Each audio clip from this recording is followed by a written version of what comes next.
Alright, welcome back everyone. In this video we're going to be talking about friction.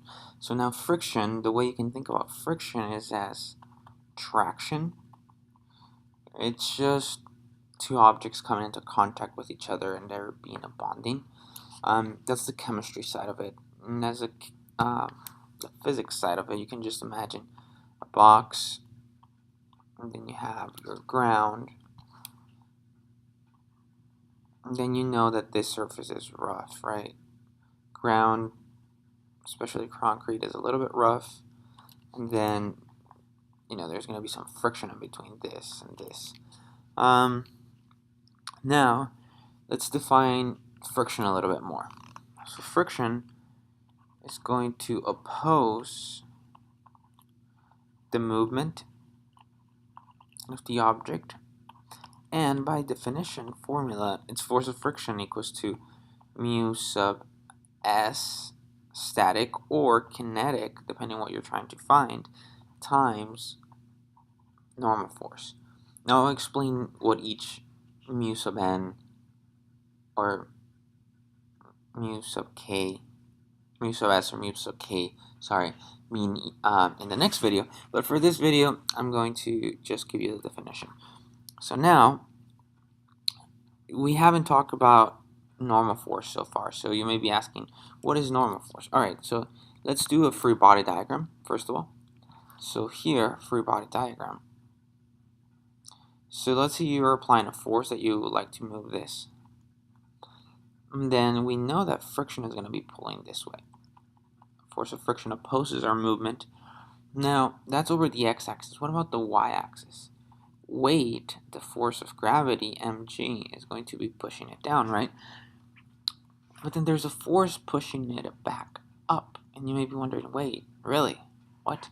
So imagine you're sitting in your chair right now, watching this video, and you have a certain weight, the force of gravity being applied in your chair.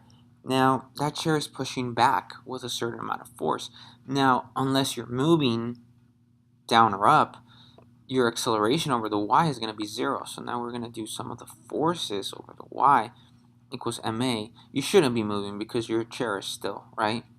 That moving up or down. So this goes to 0. Now, what are the forces? Well, let's call this normal force. Normal force minus mg equals to 0. Therefore, normal force is going to be equals to mg. So the normal force for any horizontal surface is always equals to mg. Now let's define a little bit more of what a normal force is. So a normal force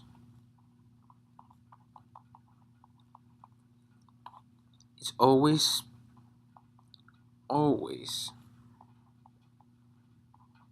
perpendicular to the surface. Not the surface of the object, but the surface of the ground. Okay, but the ground where these two touch together. So here you have the grass or concrete, whatever, with the box. So both of them connect at that point. So that right there is the surface that we're talking about, and perpendicular to it, mg is going down. As you can see, your x-axis is like this, and then the y is the perpendicular one. So that's how we know that your normal force is mg in this case. Now if we go over here and substitute it, we're going to say